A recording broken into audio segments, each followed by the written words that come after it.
लोक लुभावने वादे के साथ प्रचंड बहुमत के साथ हेमंत सरकार दूसरी बार झारखंड में सरकार बनाई, लेकिन अब बीजेपी का कहना है कि इन सारे मुद्दों को लेकर सरकार के पास फंड नहीं है और एक बार ठिकरा बीजेपी के ऊपर फूटना दिखाई दे रहा है। क्या कह रहे हैं बीजेपी के नेता, पहले आपको सुनिए। देखिए, सरकार बकाया कह रही है, लेकिन बकाया का ब्रेकअप नहीं दे रही है। कौन मद में बकाया है, कब बकाया है, किस किस पर बकाया है। ऐसे ही बकाया 136, 140, 150, ये जिसको बोलते हैं ना, हवा महल बना रही है। और मैं समझता हूँ कि सरकार इसलिए ये कर रही है कि जो इतने वादे झूठ मूठ का करके आए हैं, जैसे पिछले बार वादे करके आ गए सरकार में, और इस बार 3 महीना मैया सम्मान योजना का पैसा 1100 1000 दे करके, और चुनाव के समय भी कहीं से जुगाड़ करके, और कहा कि चुनाव के बाद 2500 देंगे, सरेंडर देंगे, बांग्लादेशियों को भी 450 रुपये में देंगे। अब इनको लग रहा है कि किसी तरह से दे तो सकेंगे नहीं, देना है नहीं, क्योंकि ये तो वादे करके ही आते हैं, वादा इनको पूरा करना है नहीं।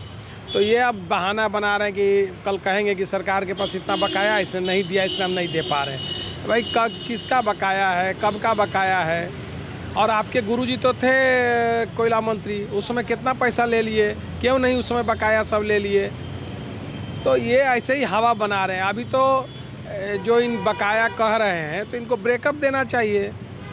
अब बोल रहे हैं सूद का 60,000 करोड़ है, वो जो अब सूद का 60,000 करोड़ है, कोर्ट का जो डिसीजन है उसमें इंटरेस्ट देना नहीं है, केवल रॉयल्टी का पैसा देना है।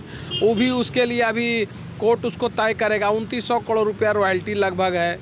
अब वो बोल रहा है कोर्ट की, वो कोर्ट तय करेगा, उसके बाद पता चलेगा। बाद बाकी सब पैसा तो ऐसे ही जोड़वा रहे हैं। तो मतलब आपका कहना है कि सरकार लिपापोती करने में लगी हुई अपनी योजनाओं को लेकर? निश्चित रूप से सरकार लगी हुई है लिपापोती करने में, इसमें कहीं दो मत कहाँ है। आप 11 तारीख को देने वाले थे मैया सम्मान योजना का पैसा, कि 11 तारीख को खाते में चला जाएगा। आज कितना तारीख हो गया? आज 20 तारीख हो गया। गया क्या?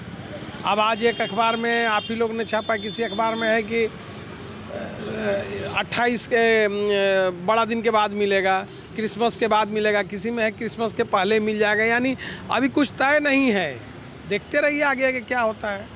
जो हमारा हक अधिकार है वो हम मांग रहे हैं, और हर स्तर पर हम लोगों ने अपनी बातें रखी है। लेकिन भारतीय जनता पार्टी जिस तरह से इन सारे चीज़ों को नकारने का काम कर रही है, इससे ज़्यादा दुर्भाग्यपूर्ण बात नहीं हो सकता है। और एक एक पैसे का हिसाब सरकार के तरफ से, विभागों के तरफ से केंद्र सरकार के समक्ष रखा गया है। और लोकसभा के अंदर में सिर्फ एक लाइन में ये जवाब दे देना कि कोई भी बकाया नहीं है, आप समझ लीजिए कि झारखंड मुक्ति मोर्चा की ये मांग नहीं है, ये गठबंधन की मांग नहीं है। इस राज्य के लोगों का जो हक अधिकार है उसको हम लोग मांग रहे हैं। भारतीय जनता पार्टी की सरकार है केंद्र में, और भारतीय जनता पार्टी का रवैया झारखंड को लेकर के क्या है ये समझ में आता है।